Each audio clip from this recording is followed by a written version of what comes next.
حضرت عبداللہ بن عمر فرماتے ہیں کہ اللہ تعالیٰ نے انسانوں اور جنات کو 10 حصوں میں تقسیم فرمایا ہے۔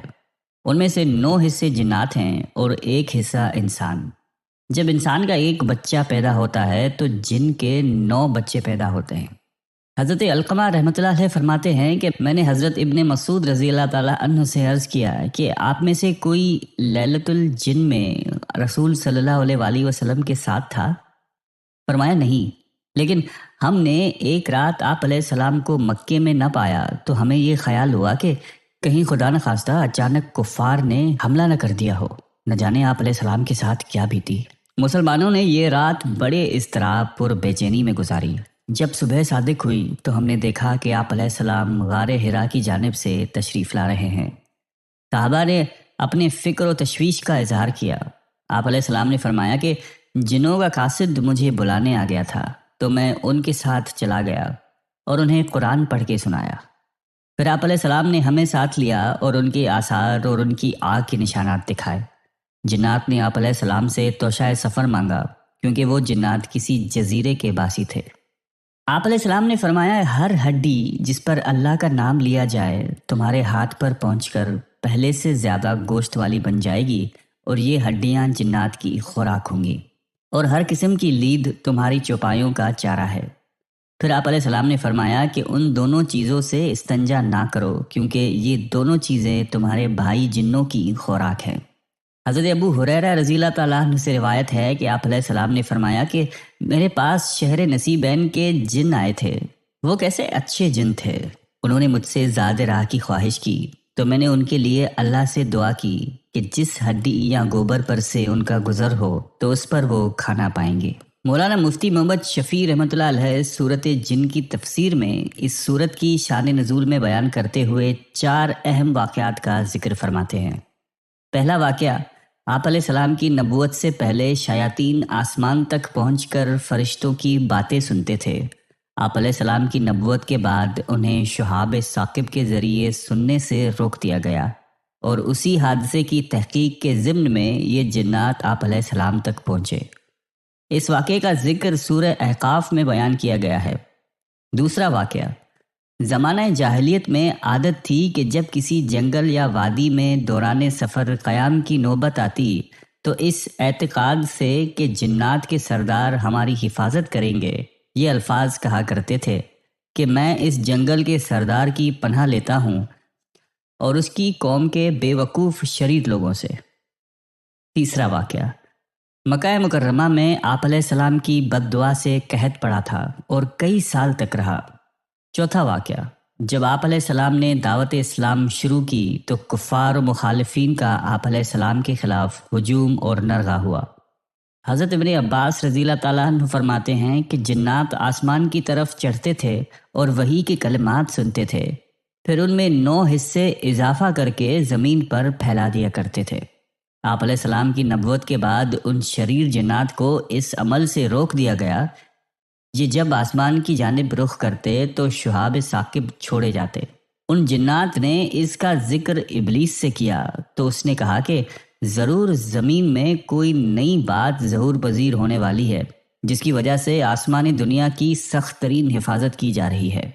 چنانچہ یہ طے کر دیا گیا کہ زمین میں ہر طرف جنات کے وفود پھیلائے جائیں تاکہ وہ اس کی تحقیق کریں کہ دنیا میں ایسی کیا نئی چیز وجود میں آنے والی ہے جس کے بنا پر آسمانوں کی سخت ترین حفاظت کی ضرورت پیش آئی ہے۔ چنانچہ جنات کا ایک وفد حجاز کی جانب بھیجا گیا۔ جب وہ مقام نخلا پر پہنچے تو وہاں آپ علیہ السلام اپنے صحابہ کرام کے ساتھ صبح کی نماز کی امامت فرما رہے تھے۔ جنات کے اس وفد نے جب قرآن کریم کی تلاوت سنی تو آپس میں قسمیں کھا کر کہنے لگے کہ واللہ یہی وہ کلام ہے جس کی وجہ سے ہمیں آسمانوں پر جانے سے روک دیا گیا ہے۔ جب آپ علیہ السلام نماز سے فارغ ہوئے تو یہ اسلام کی حقانیت پر یقین اور ایمان لا کر اپنی قوم کے پاس واپس گئے اور انہیں واقعہ سناتے ہوئے خبر دی کہ ہم تو مسلمان ہو گئے، تمہیں بھی چاہیے کہ ایمان لے آؤ۔ مگر آپ علیہ السلام کو ان جنات کے آنے جانے اور قرآن سن کر ایمان لانے کی خبر نہ ہوئی، یہاں تک کہ سورہ جن کا نزول ہوا جس میں آپ علیہ السلام کو اس واقعے کی خبر دی گئی۔ ایک روایت میں ہے کہ جنات شہر نصیبین کے رہنے والے تھے، اور ان کی کل تعداد 9 یا 7 تھی۔ جب انہوں نے اپنی قوم کو ایمان لانے کی ترغیب دی تو پھر ان میں سے 300 افراد اسلام لانے کے لیے حاضر خدمت ہوئے۔ جنات انسانوں سے ڈرتے ہیں۔ حضرت مجاہد رحمۃ اللہ علیہ فرماتے ہیں کہ میں ایک رات نماز ادا کر رہا تھا کہ اچانک میرے سامنے ایک لڑکا آ کر کھڑا ہو گیا، تو میں نے اسے قابو کرنے کی تیاری کی۔ اس نے چھلانگ لگائی اور دیوار کے پیچھے جا پڑا۔ میں نے اس کے گرنے کی آواز بھی سنی تھی۔ اس کے بعد وہ کبھی میرے پاس نہیں آیا۔ حضرت مجاہد رحمۃ اللہ علیہ فرماتے ہیں کہ یہ جنات تم سے اسی طرح ڈرتے ہیں جس طرح تم جنات سے ڈرتے ہو۔ حضرت علی رضی اللہ تعالیٰ عنہ سے مروی ہے کہ آپ علیہ السلام نے فرمایا کہ تم لوگ اپنے گھروں میں قرآن کریم کی تلاوت کیا کرو۔ جن گھروں میں قرآن کی تلاوت ہوتی ہے وہ گھر والوں کے لیے باعث خیر و برکت بن جاتا ہے اور اس گھر میں مومن جنات رہائش اختیار کر لیتے ہیں، لیکن جس گھر میں تلاوت نہیں ہوتی وہ گھر والوں کے لیے وحشت بن جاتا ہے، خیر و برکت کم رہ جاتی ہے اور کافر جنات گھر میں بسیرا کر لیتے ہیں۔ قرآن کریم میں اللہ تعالیٰ فرماتا ہے کہ اے جنات اور انسانوں کی جماعت، کیا تمہارے پاس تم ہی میں سے پیغمبر نہیں آئے تھے جو تم سے میرے احکام بیان کرتے اور تمہیں اس آج کے دن کی خبر دیتے؟ رسالت اور نبوت کے معاملے میں جنات انسانوں ہی کے تابع ہیں، ورنہ جنات میں الگ سے نبی نہیں آئے۔ البتہ رسولوں کا پیغام پہنچانے والے جنات میں ہوتے رہے ہیں، جو اپنی قوم کے جنوں کو اللہ کی طرف دعوت دیتے رہے ہیں اور اب بھی دیتے ہیں۔ لیکن ایک خیال یہ بھی ہے کہ چونکہ جنات کا وجود انسان کی پیدائش سے پہلے کا ہے تو ان کی ہدایت کے لیے انہی میں سے کوئی نبی آیا ہو۔ پھر حضرت آدم علیہ السلام کے آنے کے بعد ہو سکتا ہے کہ جنات نبیوں کے تابع رہے ہوں۔ البتہ نبی آخر الزماں حضرت محمد صلی اللہ علیہ وآلہ وسلم کی رسالت بہرحال تمام جن و انس کے لیے ہے اور اس میں کوئی شبہ نہیں۔ حضرت سلیمان علیہ السلام ہفت اقلیم یعنی پوری دنیا کے بادشاہ تھے۔ دنیا کی ہر شے آپ کی مطیع و فرمان بردار تھی۔ ہوا کو حکم دیتے تو وہ مہینوں کا سفر گھنٹوں میں طے کر دیتی۔ چرند پرند ہر حکم کے تابع داری کے لیے حاضر ہوتے۔ سرکش جنات ہر وقت ہاتھ باندھے احکامات کی بجا آوری کے لیے تیار رہتے۔ شیاطین زنجیروں میں جکڑے کاموں میں مصروف رہتے۔ اللہ تعالیٰ نے مومن جنات اور سرکش شیاطین کو حضرت سلیمان علیہ السلام کا تابع اور فرمان بردار بنا دیا تھا، جو نوکروں چاکروں کی طرح آپ کا ہر حکم بجا لاتے تھے۔ یہ آپ علیہ السلام کے لیے سمندر کی تہ سے قیمتی موتی ہیرے جواہرات نکال لاتے۔ حضرت سلیمان علیہ السلام کو بڑی اور خوبصورت عمارتیں بنانے کا شوق تھا، چنانچہ وہ آپ کے حکم پر عالی شان عمارات تعمیر کرتے۔ اگر ان میں سے کوئی سرکشی کرتا تو حضرت سلیمان علیہ السلام اسے سزا دیتے اور زنجیروں میں جکڑ دیتے۔ قرآن کریم میں ارشاد باری تعالیٰ ہے کہ ہم نے بہت سے شیاطین بھی ان کے تابع کیے تھے جو ان کے فرمان سے غوطہ لگاتے اور بہت سے دوسرے کام سر انجام دیتے، اور ان کے نگہبان ہم ہی تھے۔ ان جنوں میں 2 طرح کے جنات تھے۔ ایک تو اہل ایمان تھے جو اپنے نبی کا ہر حکم مذہبی فریضہ سمجھ کر پورا کرتے، لیکن جو کافر تھے وہ اپنے کفر اور سرکشی کے باوجود حضرت سلیمان علیہ السلام کے تابع رہتے، لیکن ان سے نقصان کا بھی اندیشہ تھا۔ چنانچہ سورہ سبا میں ارشاد باری تعالیٰ ہے کہ جو کوئی ان میں سے ہمارے حکم سے پھرے گا اسے ہم آگ کا مزہ چکھائیں گے۔ مفسرین فرماتے ہیں کہ اللہ تعالیٰ نے ایک فرشتہ مقرر فرما دیا تھا جس کے ہاتھ میں آگ کا سونٹا ہوتا۔ جنات میں سے اگر کوئی حضرت سلیمان علیہ السلام کے حکم سے سرتابی کرتا تو فرشتہ اسے سونٹا مارتا، جس سے وہ جل کر بھسم ہو جاتا۔ آپ علیہ السلام کی نبوت سے پہلے جنات آسمانی دنیا کی خبر معلوم کرنے کا کوئی نہ کوئی موقع پا لیتے تھے، اور پھر ایک سچی بات میں 9 من گھڑت اور جھوٹی باتیں ملا کر کاہنوں کو بتا دیا کرتے تھے۔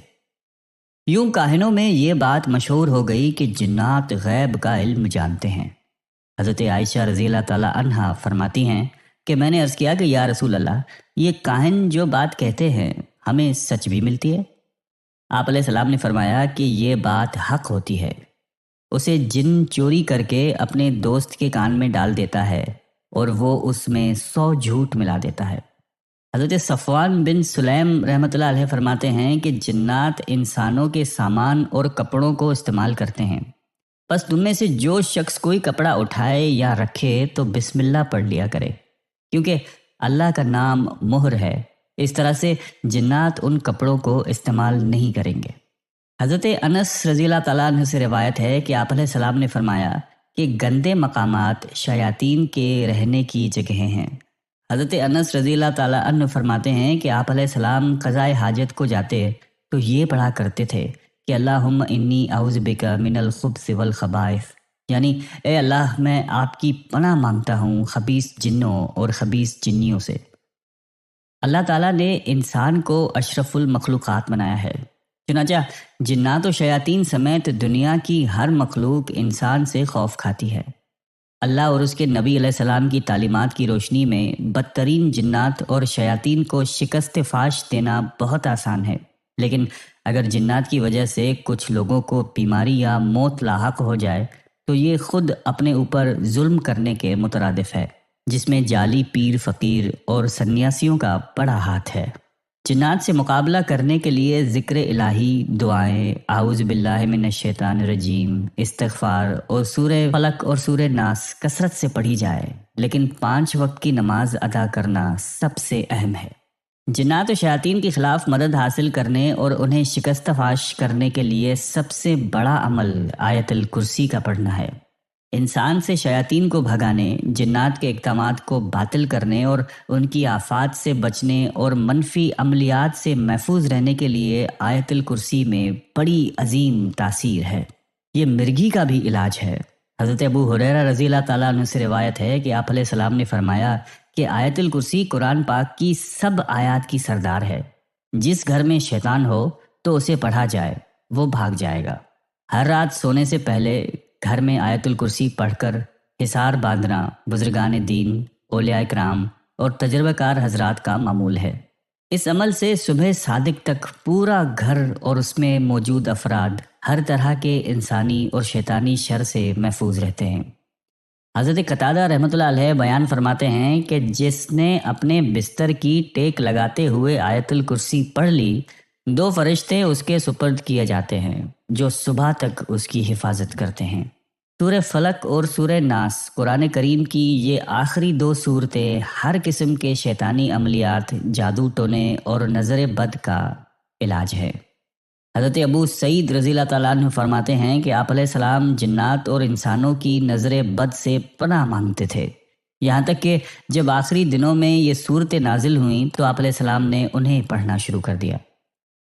اللہ تعالیٰ مجھے اور آپ کو شیطانی شر سے محفوظ فرمائے، آمین۔